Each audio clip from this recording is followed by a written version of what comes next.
विद्यार्थियों का।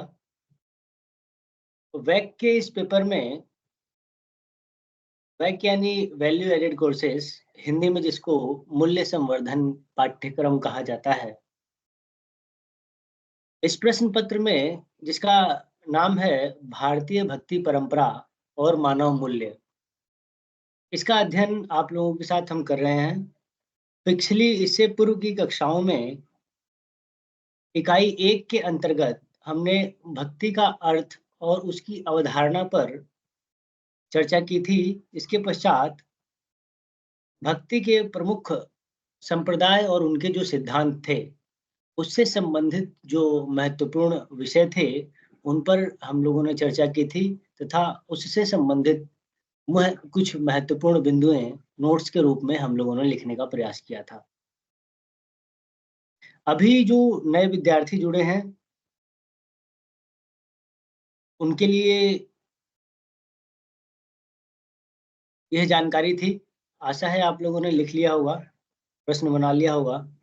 और आज के क्लास में हम लोग भारत की सांस्कृतिक एकता और भक्ति, और दूसरा टॉपिक है भक्ति का अखिल भारतीय स्वरूप, जो कि एग्जाम के पॉइंट ऑफ व्यू से, दृष्टिकोण से अत्यंत महत्वपूर्ण है और हर बार इन विषयों से प्रश्न पूछे जाते रहे हैं। तो समय अधिक नहीं है, हम सभी को यह पता है कि हमारे पास टोटल 5 क्लासेस हैं और इसमें हमें सिलेबस के साथ-साथ आप लोगों के एग्ज़ामिनेशन में जो अच्छे मार्क्स हैं, कैसे इम्प्रूव करें, उससे संबंधित विषय पर भी चर्चा करना है।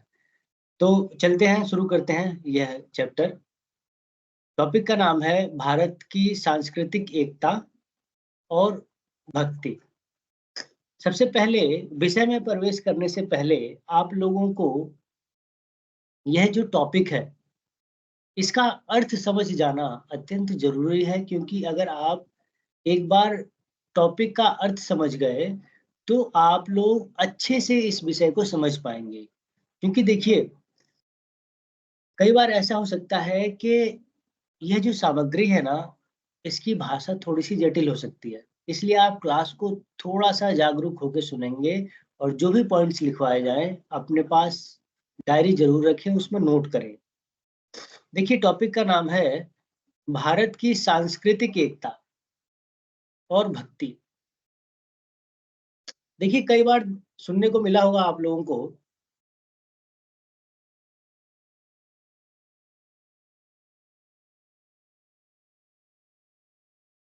कई बार आप लोगों ने सुना होगा किसी भी राष्ट्र की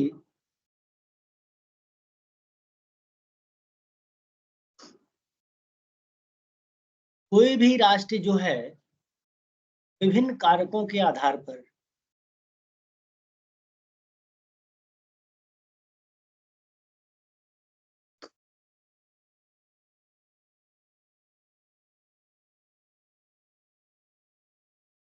कोई भी राष्ट्र जो है, अलग-अलग कारणों के आधार पर एकीकृत हो सकता है। जैसे धर्म के आधार पर एकीकृत होना, संस्कृति के आधार पर एकीकृत होना, किसी विचार विमर्श के संदर्भ में एकीकृत होना, इत्यादि, इत्यादि। तो जब यहाँ पर भारत की सांस्कृतिक एकता की बात हो रही है, तो इसका मतलब ये है कि सांस्कृतिक आधार पर भारत एकीकृत कैसे हुआ और कब हुआ? और उस एकीकरण में भक्ति का क्या योगदान रहा? मतलब कि भारत की सांस्कृतिक एकता को भक्ति ने किस प्रकार मजबूती प्रदान किया? यह पूरा टॉपिक है। इसमें इसी से संबंधित सारी चीज़ें हम लोगों को पढ़ना है। तो देखिए, भारत की सांस्कृतिक एकता की जब हम बात कर रहे हैं, तो सबसे पहले जो सबसे मूलभूत बात है, वह हमें यह पता होना चाहिए कि संस्कृति होती क्या है? देखिए, संस्कृति जो है, संस्कृति एक बार इसकी जो परिभाषा है आप लोग लिख लेंगे, फिर इसको हम एक्सप्लेन करेंगे। संस्कृति क्या है? संस्कृति क्या होती है? लिखेंगे आप लोग। संस्कृति मनुष्य की सहज प्रवृत्तियों तथा आचार व्यवहार और संस्कार से जुड़ी है। संस्कृति लिखेंगे आप लोग। संस्कृति मनुष्य की सहज प्रवृत्तियों, आचार व्यवहार और व्यक्ति के रहन सहन से जुड़ी है। इस प्रकार किसी समाज की संस्कृति से अभिप्राय उस समाज के व्यक्तियों के रहन सहन, उस समाज के व्यक्तियों के रहन सहन, खान पान की विधियों, व्यवहारों, मूल्यों, विश्वासों, रीति रिवाजों, धर्म दर्शन, भाषा, साहित्य और कला आदि के विशिष्ट रूपों से होता है, जिसमें उनकी आस्था होती है और जिससे उनकी पहचान जुड़ी होती है। यानी संस्कृति जो है, ये मनुष्य की जो प्रवृत्तियां हैं उससे जुड़ी है, और जो जितने भी प्रकार के, जितने भी देश हैं, उनकी अलग अलग अपनी अपनी संस्कृतियां हैं, उनके अपने अपनी अलग मान्यताएं हैं, रहन सहन है, खान पान है, धर्म से जुड़ी आस्थाएं हैं, भाषा और साहित्य हैं, जो उनको एक विशेष प्रकार की संस्कृति में समाहित करती है। तो ये हमारी संस्कृति की परिभाषा है।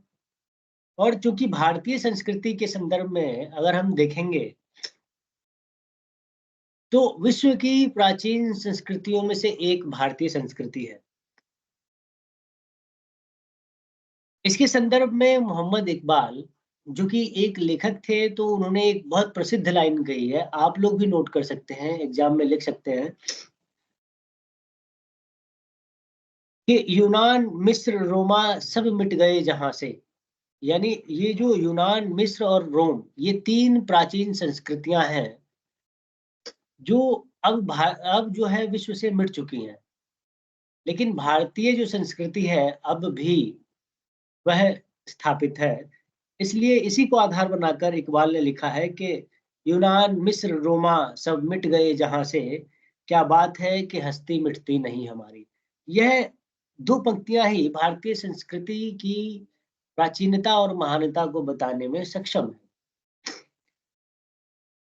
कि जहां विश्व की अनेक प्राचीन संस्कृतियां और सभ्यताएं नष्ट हो चुकी हैं, वहां भारत की सभ्यता और संस्कृति हजारों वर्षों से लगातार अक्षुण्ण है, कायम है।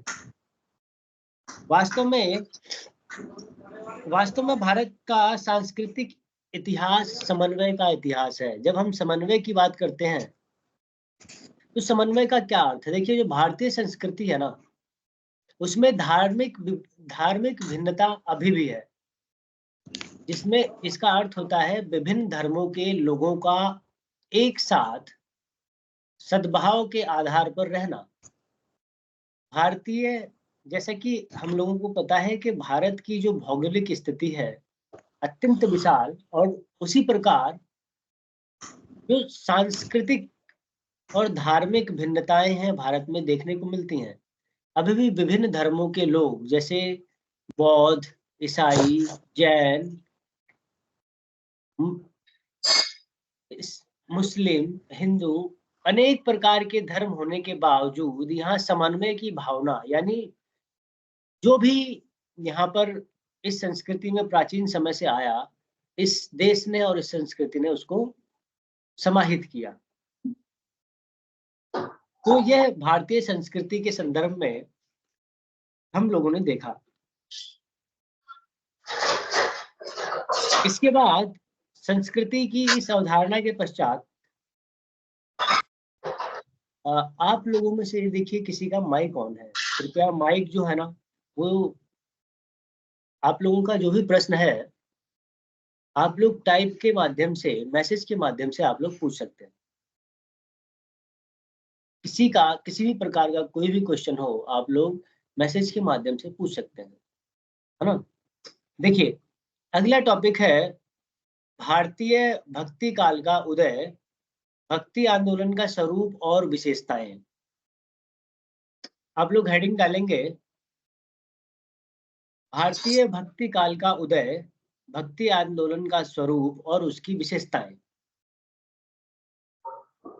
देखिए, भक्ति काल का उदय कब हुआ और भक्ति आंदोलन की क्या विशेषताएं थी और इसका स्वरूप कैसा था, यह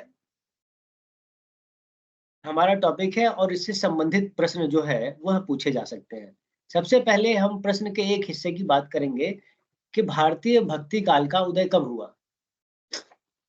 देखिए, अगर इसकी पृष्ठभूमि में देखें तो लगभग 6वीं शताब्दी में भक्ति आंदोलन का प्रारंभ माना जाता है। 6वीं शताब्दी विष्णु भक्त अलवारों और शिव भक्त नायनारों के नेतृत्व में भक्ति आंदोलन का उदय हुआ। वे तमिल भाषा में अपने ईष्ट यानी जिनको भी वह मानते हैं, अपने आराध्य, तमिल भाषा में अपने आराध्य के प्रति वे स्तुति में भजन गाया करते थे और एक स्थान से दूसरे स्थान पर जाते थे। उन स्थानों पर बाद में विशाल मंदिरों का निर्माण हुआ और वह भक्ति आंदोलन के केंद्र के रूप में विकसित हुए। अब हिंदी साहित्य में भक्ति आंदोलन के संदर्भ में जो विभिन्न मत हैं, विभिन्न विद्वानों ने इसके उदय और इसके प्रारंभ के संदर्भ में जो अपनी मान्यताएं दी हैं, वह क्या है, अब हम देखेंगे।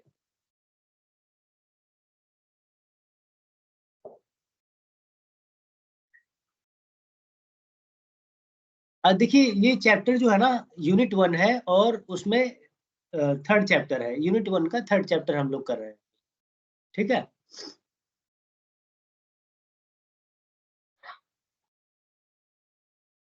तो अब हम बात करेंगे भक्ति काल का उदय और हिंदी साहित्य में उसकी पृष्ठभूमि। देखिए, भक्ति काल का उदय कैसे हुआ, इसके संदर्भ में अलग अलग विद्वानों का अपना अलग अलग मत है। जैसे हिंदी साहित्य में भक्ति काल की जो समय सीमा है वह कब मानी जाती है। देखिए, स्टार्ट भक्ति आंदोलन का हुआ था 6वीं शताब्दी में और भक्ति आंदोलन अपने चरम पर पहुंचा वह 1375 से संवत 1375 से लेकर संवत 1700 में, जिसको हिंदी साहित्य के अंदर भक्ति काल के रूप में जाना जाता है। अब हिंदी साहित्य के जो सर क्या टाइम पीरियड था?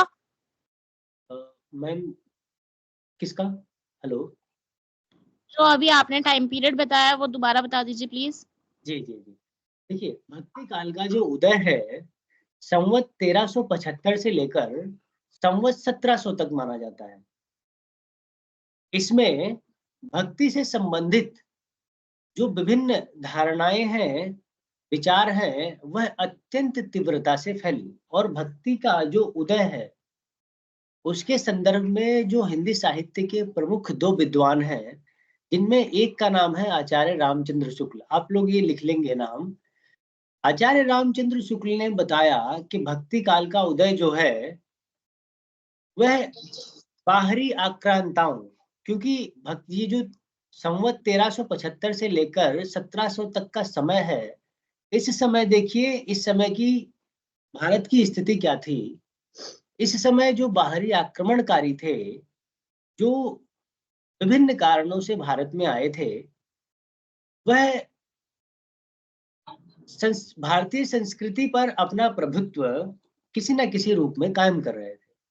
तो आचार्य शुक्ल कहते हैं कि भारतीय संस्कृति पर जब इस्लाम का आक्रमण हुआ तथा ईसाई मिशनरियों का प्रभाव धीरे धीरे बढ़ने लगा, तो इसके प्रतिरोध में भक्ति आंदोलन का उदय हुआ। ये आचार्य रामचंद्र शुक्ल कहते हैं। लेकिन इसी के विपरीत, इसके जस्ट उल्टा, हजारी प्रसाद द्विवेदी कहते हैं कि भारतीय भक्ति आंदोलन जो है वह किसी की प्रतिक्रिया में उत्पन्न नहीं हुआ, बल्कि यह भारतीय चिंतन धारा का स्वाभाविक विकास है। यानी भारतीय चिंतन धारा में भक्ति आंदोलन के विकास का ये जो विकास है, यह स्वाभाविक है। तो यहाँ हम लोगों ने 2 विचारकों के अलग अलग मत देखे और इन दोनों का मत आप लोग जो है जरूर परीक्षा में इस मेंशन करें और लिखें। एक आचार्य हजारी प्रसाद द्विवेदी और दूसरे रामचंद्र शुक्ल। अब देखिए, एक मान्यता यह भी है कि कहा जाता है कि भक्ति द्रविड़ उपजी और लाए रामानंद, यानी जैसे कि कहा था कि 6वीं शताब्दी में दक्षिण भारत में भक्ति का उदय हुआ और धीरे धीरे वह उत्तर भारत में आया। उत्तर भारत में आने का मुख्य कारण क्या था? देखिए, अगर हम भारत की भौगोलिक स्थिति की बात करें तो उत्तर भारत में उत्तर भारतीय जो पोर्शन है उसमें आप लोग देखेंगे कि उत्तर भारत की जो भौगोलिक स्थिति है उसकी सीमा जो है अलग-अलग देशों से मिलती है। जबकि दक्षिण भारत जो है वह समुद्र से घिरा हुआ है। तो उत्तर भारत में जब भी आक्रमणकारी आए, जब भी आक्रमणकारियों ने प्रवेश करना चाहा, तो उत्तर भारत के माध्यम से करना चाहा। यहाँ पर इस्लाम हो या गजनवी हो या इस्लाम से संबंधित जितने भी लोग यहाँ पर आए, वह सभी के सभी जो हैं उत्तर भारत से आते हैं। यानी भारत का सबसे ज़्यादा प्रभावित होने वाला क्षेत्र कौन-सा था? तो वह था नॉर्थ इंडिया, उत्तर भारत। जबकि जो दक्षिण भारत था, वह उतना उन अर्थों में प्रभावित नहीं था। हालाँकि अंग्रेज जब आए, तो वह समुद्री मार्ग से ही दक्षिण भारत में प्रवेश किए। लेकिन फिर भी उन अर्थों में, ज़्यादा गहरे अर्थों में दक्षिण भारत प्रभावित उस समय नहीं था। तो इसलिए भक्ति जो है, वहाँ भक्ति उत्पन्न हुई, लेकिन उत्तर भारत में जो कुछ ऐसे कारण थे जिन्होंने भक्ति आंदोलन को तीव्रता दी, जैसे आक्रमणकारियों का वहाँ पर प्रवेश, भारतीय सांस्कृतिक मान्यताओं से छेड़छाड़, मूर्तियों का तोड़े जाना इत्यादि, इत्यादि। तो इन सभी कारणों से उत्तर भारत की या भारतीय हताश और निराश जनता का प्रभु के शरण में जाना, ईश्वर की वंदना करना अत्यंत स्वाभाविक जान पड़ता है या माना जाता है। इसलिए दक्षिण में जो भक्ति उपजी, वह विभिन्न गुरुओं जिनमें रामानंद का नाम लिया जाता है और यह कबीर के गुरु माने जाते हैं। कबीरदास का नाम हम देखेंगे आगे। यह संत काव्य के संत कवि हैं। तो रामानंद ने जो है भक्ति को उत्तर भारत में प्रचारित और प्रसारित करने का काम किया। अब देखेंगे दक्षिण भारत में भक्ति परंपरा का प्रारंभ हुआ, है ना?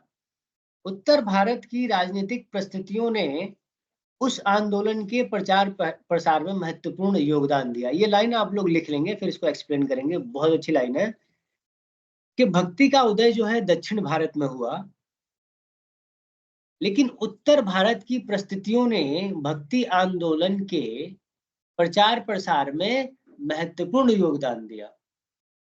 कैसे योगदान दिया कि उत्तर भारत में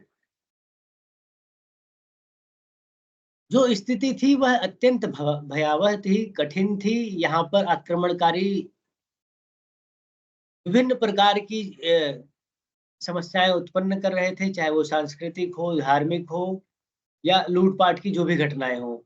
उससे जनता का जो चित्त है हताशा और निराशा की ओर जाता है और ईश्वर भक्ति की ओर संलग्न होता है। इसके अलावा भी कई कारण और हैं जिन पे हम लोग देखेंगे।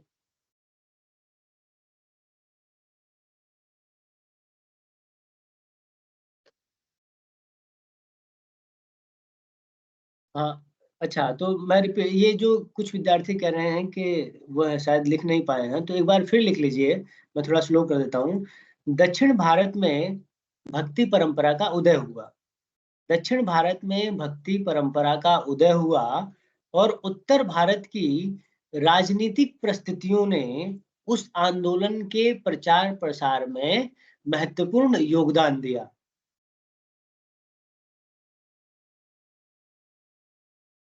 अब हम भक्ति के स्वरूप पर अगर बात करें कि भक्ति किन किन रूपों में हो सकती है, तो देखिए,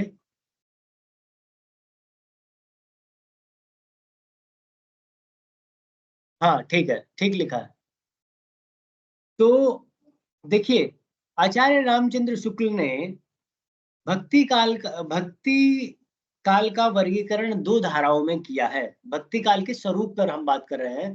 पॉइंट डालेंगे आप लोग, भक्ति काल का स्वरूप, क्योंकि जब प्रश्न आएगा ना तो वहां पर लिखा होगा कि भक्ति का स्वरूप बताइए, तो आप लोग इससे कंफ्यूज नहीं होंगे।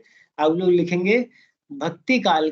भक्ति काल का वर्गीकरण दो धाराओं में हुआ, आचार्य रामचंद्र शुक्ल ने किया है।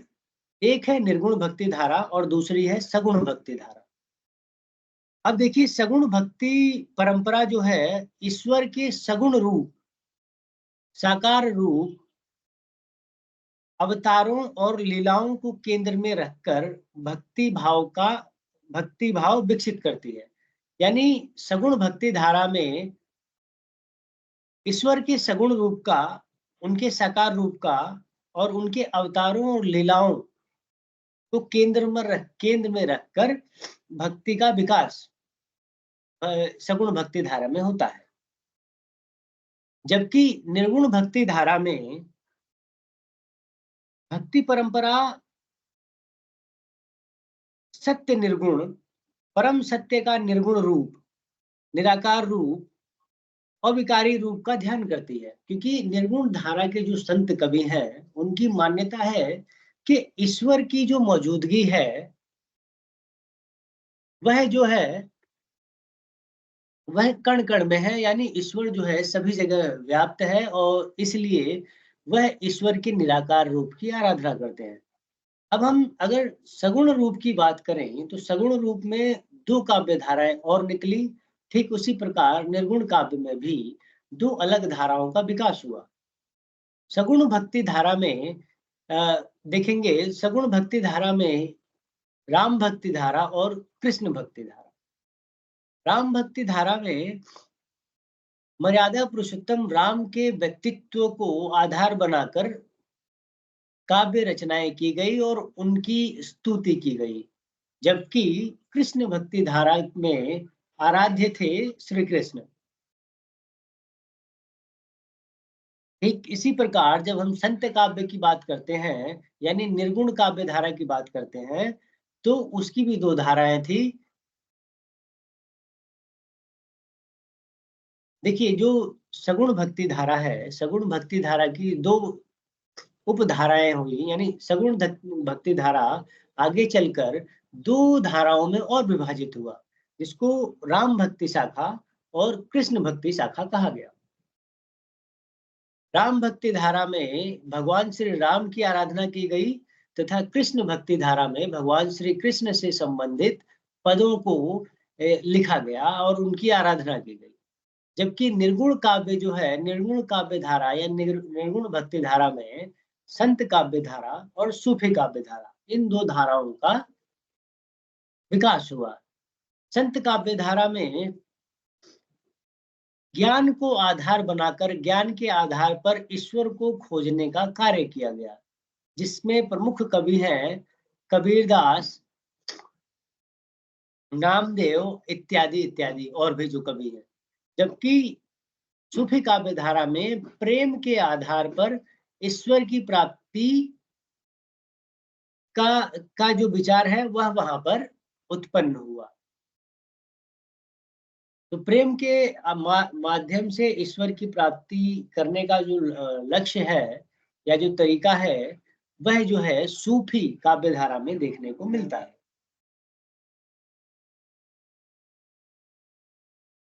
ये हम लोगों ने भक्ति काव्य धारा, जो भक्ति का जो स्वरूप है उस पर हम लोगों ने चर्चा की है। अब देखिए, भारतीय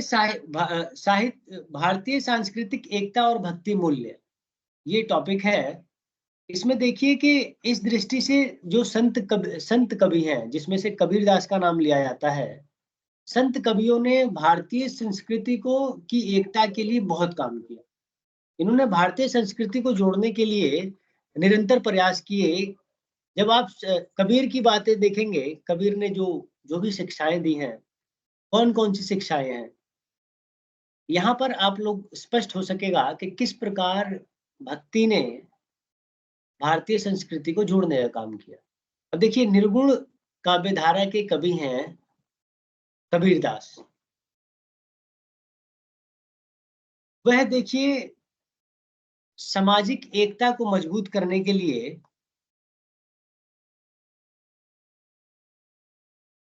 जो भी कर्म कांड थे उनका विरोध करते हैं तथा समाज को एक दिशा निर्देश देते हैं और अपने वक्तव्यों में लिखते हैं। एक देखिए उनका एक दोहा है कि ऊंचे कुल का जन्मिया करनी ऊंच ना होए, सुबरन कलश सुरा भरा साधु निंदत सोए। पहली पंक्ति में कबीरदास कहते हैं कि ऊंचे कुल का जन्म या करनी ऊंची ना होए, यानी यह उस समय की बात है जब भारतीय समाज जाति पाति के नाम पर बिखरा हुआ था। उस समय जो संत कवि हैं, जिसमें से कबीरदास भी हैं, वह समाज को एकता के बंधन में बांधने के लिए शिक्षाएं समाज को देते हैं, जिसमें उन्होंने कहा है कि ऊंचे कुल का जन्म यहाँ करनी ना ऊंची हो, यानी ऊंचे कुल में पैदा होने का क्या फायदा है जब हमारे कर्म जो हैं ऊंचे ना हो।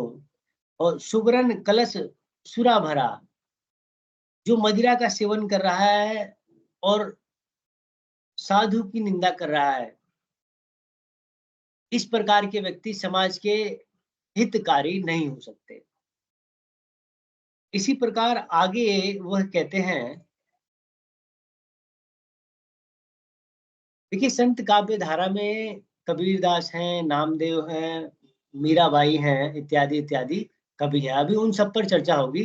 पहले हम लोग निर्गुण काव्य धारा की जो बेसिक अवधारणा है उसको देख लेते हैं। तो इस प्रकार संत कवि जो हैं वह निरंतर सामाजिक एकता की बात करते हैं। जैसे एक और देखिए, एक और जो संत कवि हैं नामदेव और कबीर की रचनाएं जो हैं थोड़ी सी मिली जुली लगती हैं, लेकिन दोनों का क्षेत्र अलग है। यहाँ देखिए, यहाँ नामदेव भी हिंदू मुस्लिम धर्म में व्याप्त कर्म कांडों का विरोध करते हैं और सामाजिक एकता के संदर्भ में बताते हैं कि हिंदू पूजे देहरा, मुसलमान मसीद, नामो सोई सेबिया, जहां देहरा न मसीद।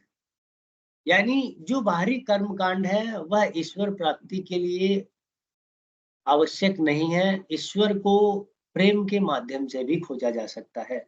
यह संत कवियों का एक संदेश रहा है।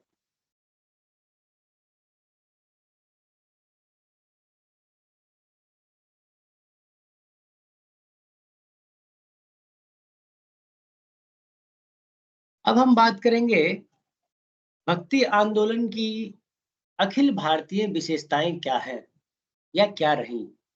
इससे संबंधित प्रश्न आ सकता है। कुछ पॉइंट्स हैं, आप लोग लिखेंगे, फिर हम इसको एक्सप्लेन करेंगे। या भक्ति आंदोलन की अखिल भारतीय विशेषताएं, यानी जो भक्ति आंदोलन है वह पूरे भारत में किस प्रकार का रहा, उसकी विशेषताएं क्या थी, ये सारी चीजें इसमें देखेंगे। जी, देखिए यहाँ पर निष्ठा ने पूछा है कि सर क्या यह संदेश पेपर में आ सकते हैं। देखिए, ये जो दोहे हैं ना, इन दोहों के माध्यम से आप अपने आंसर्स को और बेहतर कर सकते हैं, और जो भी चीज आप लोगों को पढ़ाया जा रहा है, क्योंकि हमारे पास क्लासेस जो हैं बहुत लिमिटेड है, तो आप लोगों को जो मोस्ट इम्पोर्टेंट चीजें हैं उस पर अधिक ध्यान देने के लिए उन्हीं विषय को उठाया गया है, तो पेपर में आने की पूरी संभावना यहाँ से बनती है। ठीक है, तो अब हम लोग बात करेंगे भक्ति का अखिल भारतीय स्वरूप और उसकी विशेषताएं। क्या था भक्ति का अखिल भारतीय स्वरूप और उसकी विशेषताएं? पहला पॉइंट आप लोग देखेंगे, आंदोलन, यह भक्ति आंदोलन जो है, पहला पॉइंट है, यह भक्ति आंदोलन जो है उस दौर में हुआ जब व्यापारिक पूंजीवाद और सामंतवाद पर, जब व्यापारिक पूंजीवाद और सामंतवाद समाज पर गहरा प्रभाव डाल रहे थे। यानी भक्ति आंदोलन का उदय उस समय हुआ जब व्यापारिक पूंजीवाद और सामंतवाद सामाजिक जो संरचना है उस पर गहरा प्रभाव डाल रहे थे। इसका क्या अर्थ हुआ? तो इसका अर्थ यही हुआ कि भक्ति आंदोलन उस समय उत्पन्न हुआ जब व्यापारिक व्यापारिक पूंजीवाद जो है वह धर्म को दरकिनार करके केवल पूंजीवाद को हथियाने के लिए भारत में प्रवेश करता है तथा अपनी संस्कृति और धर्म को भारतीय संस्कृति पर थोपने का प्रयास करता है। सोचिए कि बाहर से जब आक्रमणकारी आ रहे हैं और यहाँ के लोगों पर अत्याचार कर रहे हैं अपने फायदे के लिए, और ऊपर से यहाँ का जो धर्म है उससे संबंधित छेड़छाड़ भी यहाँ पर निरंतर होता है। तो यह प्रमुख कारण है कि भारतीय आंदोलन इस समय एक गति के साथ आगे बढ़ता है।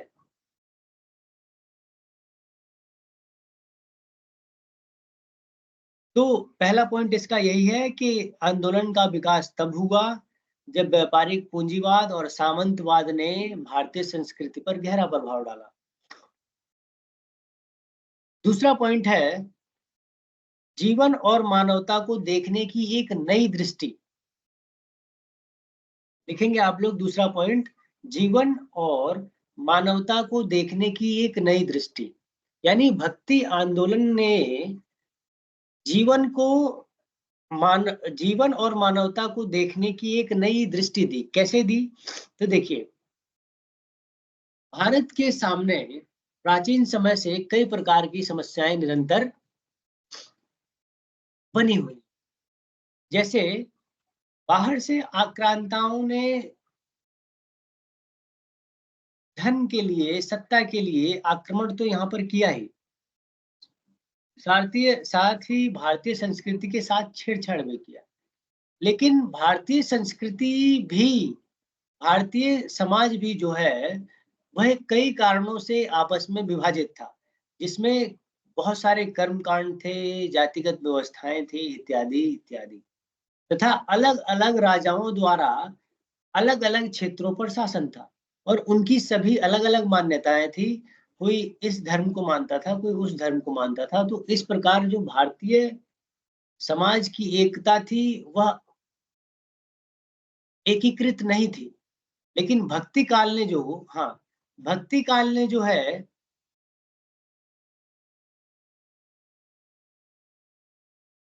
हाँ, तो भक्ति के आंदोलन ने जो है भारतीय समाज को एकीकृत करने का काम किया। कैसे? तो देखिए, जो संत कवि हुए, जितने भी कवि हुए, उन्होंने बाहरी क्रियाकांडों का, कर्म कांडों का, जातिगत व्यवस्था का या जो भी भेदभाव के अन्य तरीके थे, उन पर उन्होंने विचार विमर्श किया और भारतीय समाज को आपस में लाकर एक साथ खड़ा करने का काम किया।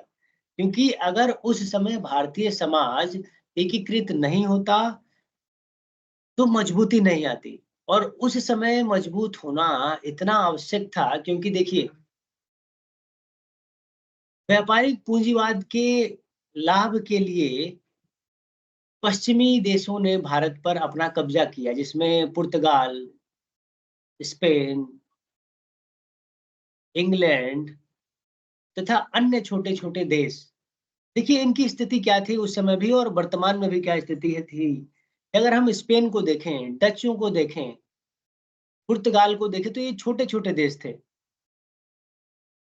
इंग्लैंड भी जो है अगर अभी भी हम भारत से तुलना करें तो भारतीय अर्थव्यवस्था के सामने इंग्लैंड जो है काफ़ी छोटा है। तो उस समय भी जो है इन छोटे-छोटे लोगों ने पश्चिम से आके, जो कि नाव के माध्यम से आए, कितने लोगों को साथ में लाए होंगे? बहुत न्यून लोगों ने भारतीय लोगों पर, जो कि संख्या में अधिक थे, उन पर कब्जा किया। जिसका मुख्य कारण यही था कि भारतीय समाज जो है आपस में विभाजित था, और जब विभाजित था तो भारतीय समाज की शक्ति अक्षुण्ण हुई और इस प्रकार जो है जो भी आया भारत पर अपना आधिपत्य करता गया और भारतीय संपत्ति को लूटने का काम करता गया। लेकिन भक्ति आंदोलन ने जो है भारतीय समाज को पुनः मजबूत करने का काम किया, जिसमें महत्वपूर्ण योगदान रहा संत कवियों का तथा अन्य कवियों का भी। जैसा कि जब हम कबीर पर बात करेंगे, नामदेव पर बात करेंगे, मीराबाई पर बात करेंगे, तो देखेंगे कि किस प्रकार इन्होंने अपने पद्यों के तो देखेंगे किस प्रकार अपने पद्यों के माध्यम से, अपनी रचनाओं के माध्यम से, अपनी शिक्षाओं के माध्यम से भारतीय समाज को एकीकृत करने का, मजबूत करने का, सुदृढ़ करने का काम किया। देखिए यहाँ क्रिस ने पूछा है कि सर पेज नंबर कौन-सा है? तो देखिए, अभी ना ये कुछ जो इम्पोर्टेंट नोट्स हैं, उनसे आप लोगों को एक्सप्लेन कराया जा रहा है, क्योंकि जो भी इम्पोर्टेंट चीज़ें हैं, उसको एक जगह लाकर शॉर्ट में निर्मित किया गया है, ताकि आप लोग आसानी से लिख लें, फिर उसको एक्सप्लेन किया जाएगा। जहाँ भी मैं किताब से पढ़ाऊँगा, आप लोगों को पेज नंबर ज़रूर बताऊँगा, ठीक है? तो यह दूसरा पॉइंट था, किसका? तो भक्ति आंदोलन के अखिल भारतीय स्वरूप की विशेषताओं का, ठीक है?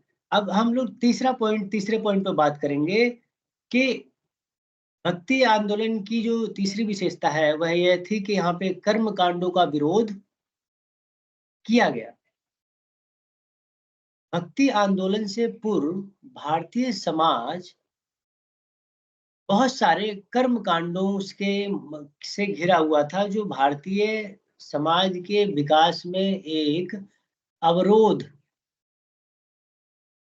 के रूप में देखा जाता था। जैसे अगर हम सती प्रथा पर बात करें, तो यह भी भारतीय समाज की एक कुरीतियों में से एक था। जैसे बाल विवाह था, तथा अन्य प्रकार की धार्मिक मान्यताएं भी उस समय भारतीय समाज में मान्य थी, जो कि समाज को एकीकृत होने से वंचित कर रहे थे, और समाज के जो विभिन्न इकाइयां हैं, जैसे महिलाएं हैं, पुरुष हैं, या विभिन्न सामाजिक लोग हैं, वह आपस में उनकी स्थिति जो है अत्यंत दारुण। देखिए जो तीसरा पॉइंट है, किसने, नमन ने रिपीट करने के लिए कहा है, तो तीसरा पॉइंट है कर्म कांडों का विरोध। कर्म कांड क्या होते हैं? कर्म कांड का अर्थ है कि बाहरी आचार और नियमों का प्रभुत्व, या विभिन्न जो कुरीतियों के रूप में देखी जाने वाली मान्यताएं, जिसमें बाल विवाह और सती प्रथा इत्यादि वगैरह वगैरह, और भी बहुत सारी समस्याएं भारत में उस समय देखने को मिलती थी। लेकिन भक्ति आंदोलन के प्रसार ने, तथा विभिन्न संत कवियों ने, सूफी कवियों ने, तथा अन्य कवियों ने, जैसे तुलसी, सूरदास इत्यादि इत्यादि ने धर्म के वास्तविक रूप को समाज के सामने रखने का कार्य किया, और सामाजिक एकता को पुनः स्थापित करने का कार्य किया। किसने? तो भक्ति आंदोलन ने, और भक्ति आंदोलन ने। तो यह हम लोगों ने तीसरा पॉइंट किया। अब तीसरे पॉइंट पे हम लोग देखेंगे, जब हम कर्म कांडों का विरोध कर रहे हैं, तो दक्षिण भारत के एक संत शंकराचार्य ने अपना अद्वैतवाद का सिद्धांत यहाँ पर रखा। इसमें उन्होंने कहा कि जीव और ईश्वर पृथक नहीं है, ज्ञान के माध्यम से जीव ही अपना विकास करता है। तो इन मान्यताओं के आधार पे जो बाह्याचार थे, कर्म कांड थे, वह धीरे धीरे क्षीण हुए, उनका बंधन धीरे धीरे टूटा।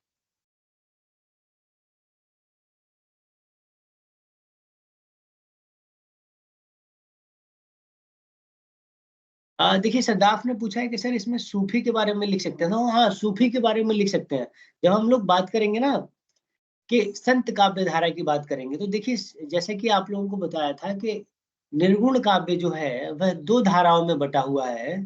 पहला है संत काव्य धारा, जिसमें ज्ञान को आधार बनाकर, यानी ज्ञान को आधार बनाकर ईश्वर की प्राप्ति की जाती है, जिसमें कबीरदास है, नामदेव है, मीरा है इत्यादि वगैरह आएंगी। अंडाल भी अब जुड़ चुकी हैं।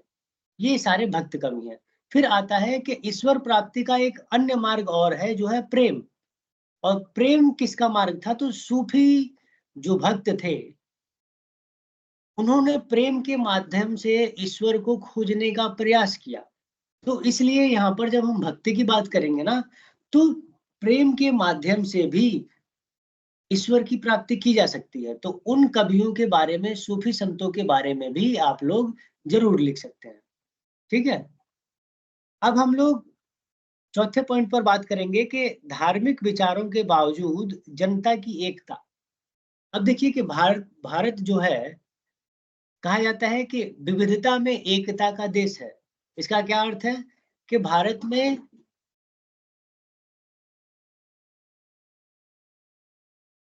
देखिए, जो अमन ने पूछा है कि सर नयानार और अंदाल के बारे में थोड़ा सा बताइए।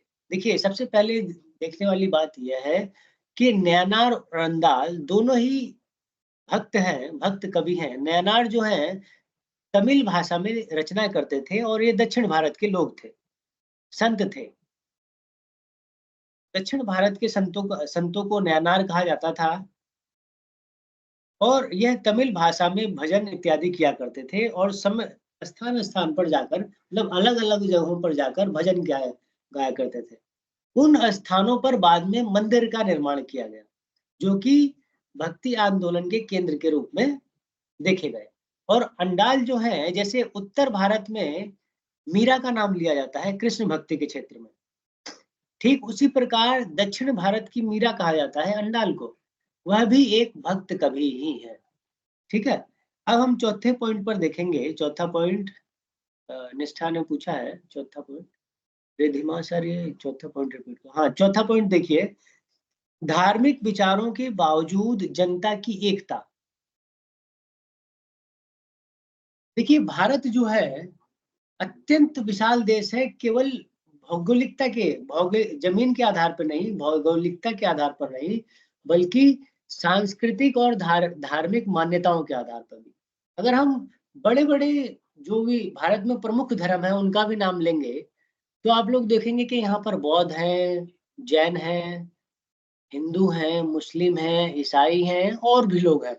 तो इन सबकी जो धार्मिक मान्यताएं हैं वह सभी अलग है, लेकिन उसके बावजूद भी जो साम्यता, सहिष्णुता और आपसी सद्भाव के साथ रहने का जो तरीका है, वह भारत के अलावा और कहीं देखने को इतने शानदार अर्थों में नहीं मिलता।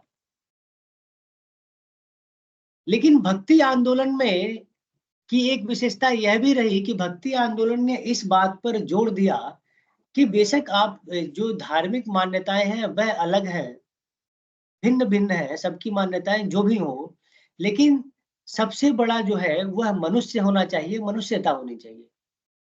क्योंकि धार्मिक मान्यताओं को अधिक तवज्जो देकर, अधिक महत्व देकर मनुष्य को दरकिनार नहीं किया जा सकता। क्योंकि धार्मिक मान्यताएं जो हैं वह मनुष्य के लिए निर्मित की गई हैं, मनुष्य धार्मिक मान्यताओं के लिए निर्मित नहीं किया गया। यह शिक्षा भी भक्ति आंदोलन के माध्यम से देखने को मिलती है। तो यह भी भक्ति आंदोलन की अखिल भारतीय स्वरूप की विशेषताओं में से एक है। चौथा पॉइंट कि धार्मिक विचारों के बावजूद जनता की एकता यहाँ पर प्रमुख रूप से देखी जाती है। अब पांचवा पॉइंट देखेंगे भक्ति आंदोलन के उदय की विशेषता में, कि यहाँ जातिवाद का, जाति प्रथा का विरोध यहाँ पर संत कवियों ने किया। संत कवि यानी वह कवि या वे संत जिन्होंने भारतीय समाज को गहनता से देखा और भारतीय समाज की जो कमजोरियां थी उसको पकड़ने का कार्य किया। इन्होंने भारतीय सामाजिक कमजोरी को देखा कि यहाँ पर किस प्रकार बाह्याचारों, कर्म कांडों और जाति प्रथाओं ने भारतीय संस्कृति को कमजोर किया है, जिसके कारण गुलामी जो है उस समय के दौर की निष्पत्ति के रूप में आई। क्योंकि भारतीय समाज जाति इत्यादि के रूप में अलग अलग बटा हुआ था। अन्यथा भारतीय भारतीय जो संख्या में सबल थे, जो भी आक्रमणकारी आए वह न्यून थे, थोड़े थे। लेकिन यहाँ पर मान्यताओं की विभाजन के कारण एकता भारतीय समाज में नहीं थी, जिसका फायदा अंग्रेजों ने भी उठाया था। कहा जाता है ना कि वो उन्होंने डिवाइड एंड रूल, विभाजन करो और शासन करो, इस नियम का पालन किया था। हाँ, सदाफ ने लिखा कि हाँ, जाति प्रथा का विरोध। हाँ, तो संत कवियों ने जो है ये जो समस्या थी जाति प्रथा वाली, इस पर भी गहन विचार किया है और हम देखेंगे कि किन-किन कवियों ने आगे जो है इससे संबंधित क्या-क्या एक चीजें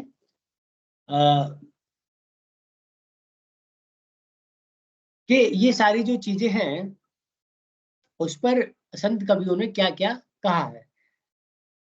तो 5वां पॉइंट है जाति प्रथा का विरोध, नए दृष्टिकोण की शुरुआत इत्यादि। 6वां पॉइंट है मनुष्य और ईश्वर के मध्य तादात्म्य प्रत्येक मनुष्य के सद्गुणों पर निर्भर है। आप लोग इसको लिख लें, फिर मैं एक्सप्लेन करता हूँ इसको कि मनुष्य और ईश्वर के मध्य तादात्म्य प्रत्येक मनुष्य के सद्गुणों पर निर्भर निर्भर करता है। यानी जो संत कवि हैं, उन्होंने भक्ति आंदोलन के माध्यम से यह संदेश दिया कि जो ईश्वर की प्राप्ति है, वह कर्म कांडों के से नहीं, बल्कि प्रत्येक मनुष्य का जो सद्व्यवहार है और जो उसके सद्गुण है,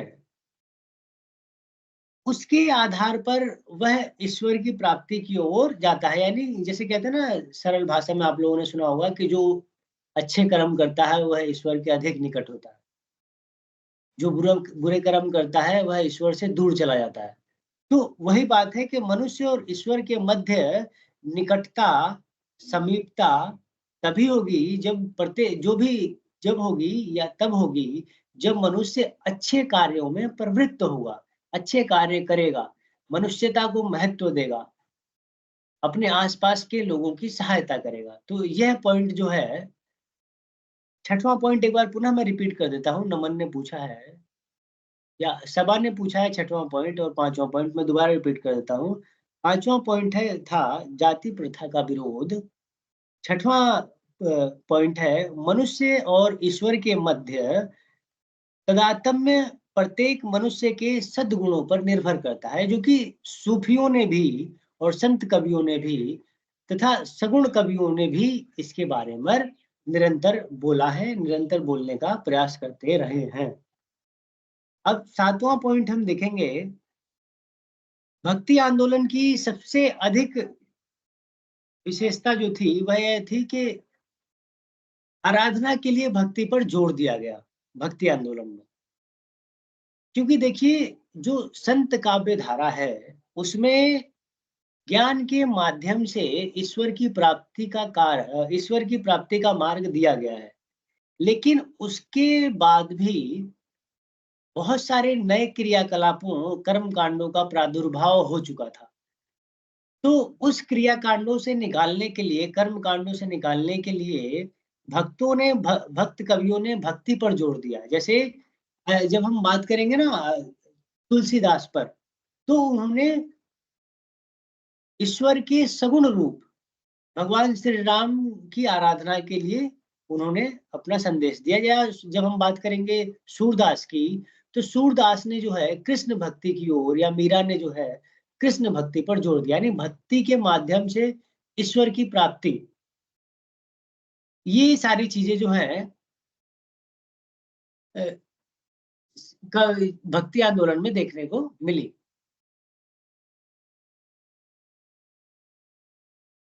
या भक्ति आंदोलन की विशेषताओं के रूप में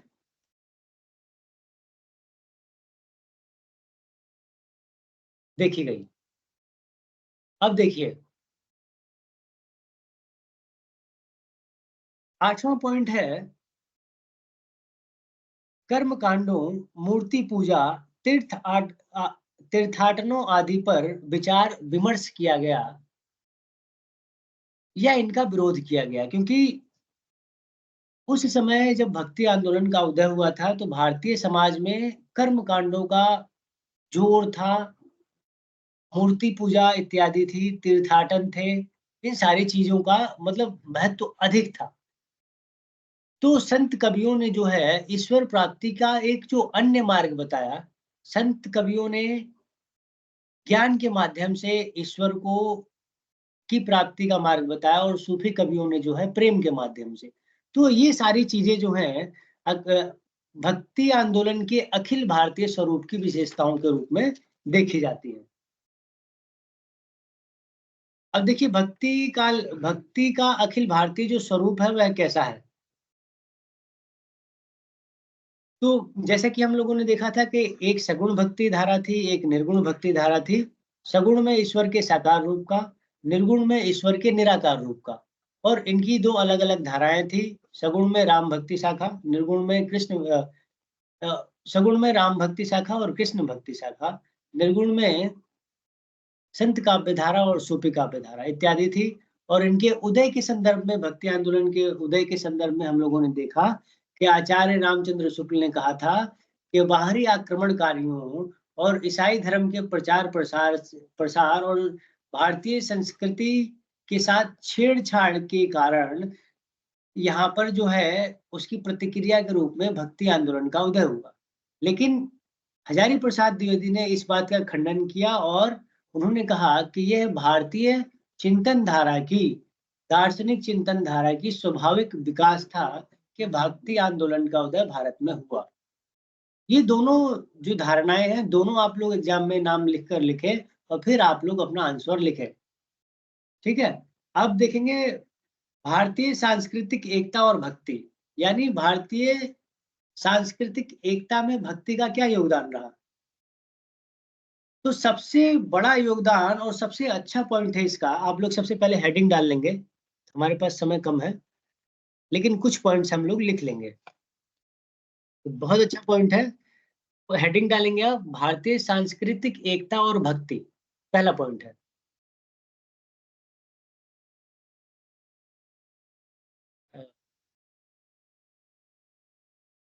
देखिए, आप लोग लिख लेंगे टॉपिक भारतीय सांस्कृतिक एकता और भक्ति, यानी भारतीय संस्कृति और समाज को एकीकृत करने में भक्ति का क्या योगदान रहा।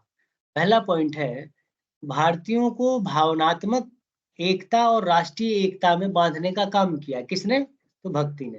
पहला पॉइंट लिखेंगे आप लोग, भारतीयों को भावनात्मक एकता और राष्ट्रीय एकता में बांधा। भारतीयों को भावनात्मक एकता और राष्ट्रीय एकता में बांधा। कब? उस समय बांधा जब भारत जो है विभिन्न देशों और लोगों के चंगुल में फंसता जा रहा था, गुलामी की जंजीरों में जकड़ा हुआ था। यूरोपीय लोग थे और तथा अन्य आक्रमणकारी थे। तो साथ ही भारत जो है अलग-अलग राजाओं के माध्यम से छोटे-छोटे राज्यों में विभक्त, यानी पूरा का पूरा समाज जो है अपनी-अपनी मान्यताओं में खोया हुआ था, टूटा था और कमजोर था। लेकिन भक्ति आंदोलन ने उस पूरे समाज को भावनात्मक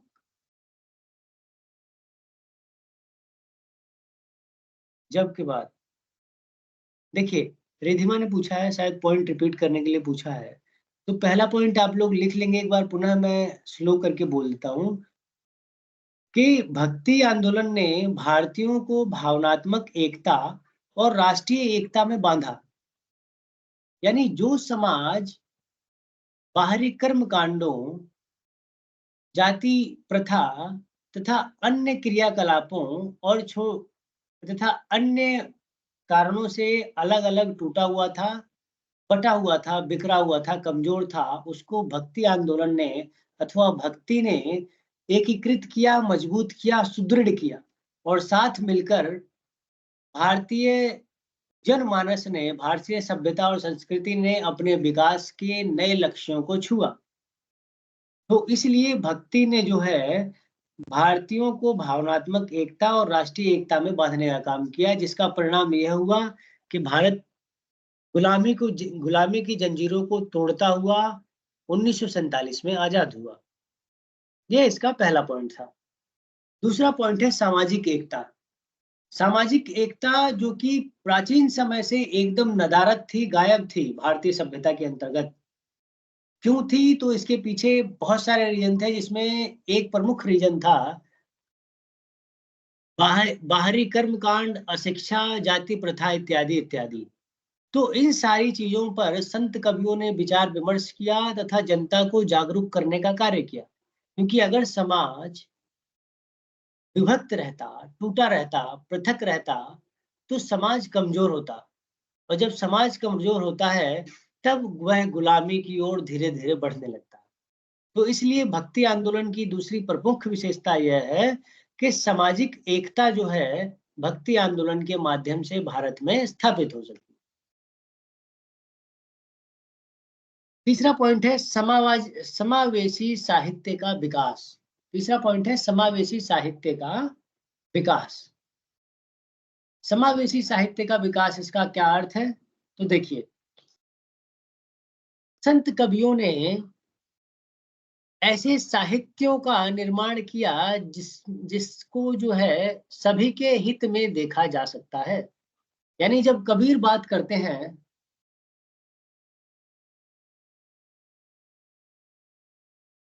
अभी इम्पोर्टेंट क्वेश्चन के बारे में किसी ने पूछा है, तो अभी बता देते हैं कुछ अपना, थोड़ा सा जो बचा हुआ एक दो पॉइंट्स उस पर हम चर्चा करते हैं। समावेशी साहित्य जो है समावेशी साहित्य यानी ऐसा साहित्य जो मनुष्यता के विकास के लिए लिखा गया हो। जैसे जब कबीर समाज के बारे में बात करते हैं, तो वो समाज के प्रत्येक वर्ग को लेकर चलते हैं, और जो भी कुरीतियां हैं उसको खत्म करने, उसको निपटाने के बारे में बात करते हैं।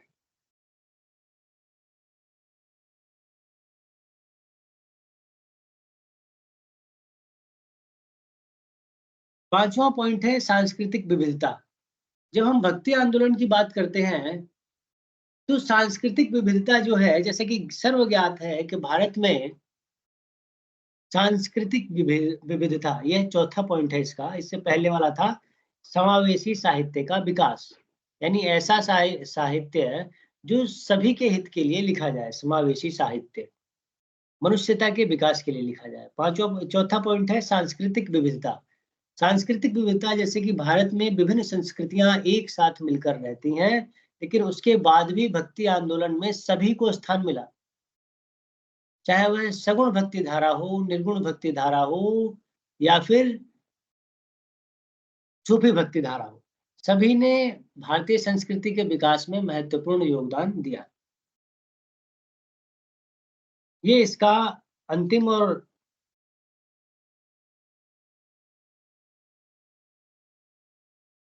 इसका अंतिम प्रश्न था। अब हम लोग देखेंगे इसकी जो इसके कुछ इंपॉर्टेंट क्वेश्चंस हैं, अभी मैं फिलहाल बता देता हूं। इसके बाद जो प्रीवियस ईयर के क्वेश्चन है वह भी आप लोगों के साथ साझा किया जाए। पहला क्वेश्चन जो इम्पोर्टेंट है और बहुत सार्थक क्वेश्चन है कि भारत की सांस्कृतिक एकता को स्थापित करने में, भारत की, जैसे जिस विषय पर अभी हम बात कर रहे थे ना, भारतीय सांस्कृतिक एकता के बारे में जो भी पॉइंट्स लिखे थे हम लोगों ने, देखिए उससे संबंधित पहला ही क्वेश्चन है कि भारत की सांस्कृतिक एकता को स्थापित करने में भक्ति की अवधारणा और महत्व को स्पष्ट कीजिए। यानी भक्ति ने कैसे योगदान दिया भारतीय संस्कृति को एक करने में। तो सबसे पहले भाव, इसका उत्तर में आप लोग लिख सकते हैं कि भारतीयों को भावनात्मक एकता और राष्ट्रीय एकता में बांधा। सामाजिक एकता की बात कर सकते हैं, समावेशी साहित्य की बात कर सकते हैं, सांस्कृतिक विविधता की बात कर सकते हैं, जाति प्रथा का विरोध कर सकते हैं, या सामाजिक कुरीतियों का विरोध कर सकते हैं। तो यह भक्ति आंदोलन के माध्यम से ही हुआ। देखिए कितना स्पष्ट और सार्थक क्वेश्चन था। दूसरा क्वेश्चन भी इसी विषय वस्तु से संबंधित है कि भारत की सांस्कृतिक विविधता के बीच भक्ति एकता की धारणा और साझी संस्कृति को विकसित करती है, स्पष्ट कीजिए। सेम क्वेश्चन है, शब्द थोड़ा सा चेंज है कि भारत में की जो सांस्कृतिक विविधता है, मतलब अलग अलग जो संस्कृतियां हैं, के बीच भक्ति एकता, मतलब एकता को स्थापित करने की का माध्यम बनती है। आप लोग इसको स्पष्ट कीजिए। यानी सेम पॉइंट्स के माध्यम से आप लोग इस प्रश्न का उत्तर भी दे सकते हैं। अब एक क्वेश्चन और जो है पूछा जा सकता है कि भारतीय समाज और संस्कृति पर भक्ति आंदोलन के प्रभावों को स्पष्ट कीजिए। भारतीय समाज और संस्कृति पर भक्ति आंदोलन के प्रभावों को स्पष्ट कीजिए। यानी भारतीय समाज पर भक्ति आंदोलन का क्या-क्या प्रभाव पड़ा? तो आप लोग सेम पॉइंट्स को लिखकर ये 3 क्वेश्चंस जो है हल कर सकते हैं। इसीलिए आप लोगों से आग्रह है कि आप लोग अपनी डायरी लेकर ज़रूर बैठें, क्योंकि ये जो भी इम्पोर्टेंट चीज़ें हैं, उसको लिखने से आप लोग आसानी से परीक्षा में अच्छा प्रदर्शन कर पाएँगे। किसी को कुछ पूछना हो इससे संबंधित तो हमारे पास 2 मिनट हैं, आप लोग पूछ सकते हैं। आशा है आप लोगों ने अच्छे से समझा होगा और जो भी नोट्स था उसको आप लोगों ने लिख लिया होगा। किसी को कुछ पूछना है तो आप लोग पूछ सकते हैं।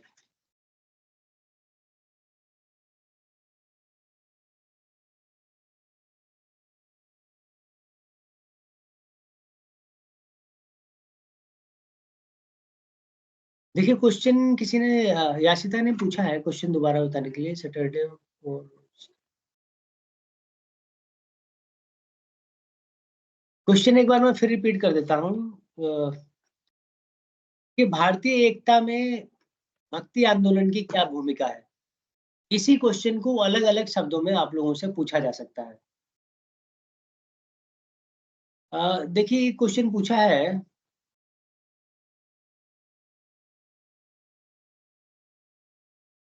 सद्दाफ ने पूछा है कि सारे थिंकर पढ़ने हैं जो दिए हैं बुक में। तो देखिए जो थिंकर्स हैं उनके विचार अगर आप लोग लिखते हैं अपने आंसर्स में तो आंसर जो है थोड़ा स्ट्रॉन्ग माना जाता है। तो इसलिए आपसे जितना संभव हो सके आप लोग उसको पढ़ें और अपनी क्षमता अनुसार उसको समझकर लिखें।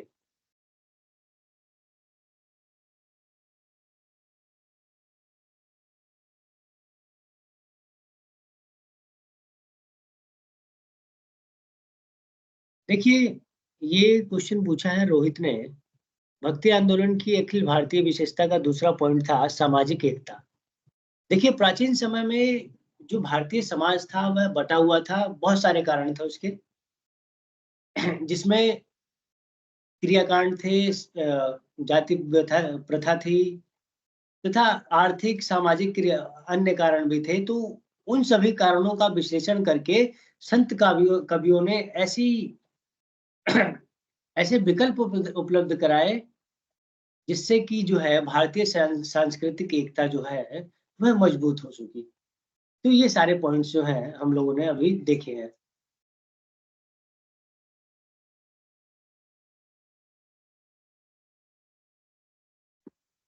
एक क्वेश्चन है जो तीसरा याचिका ने क्वेश्चन पूछा है।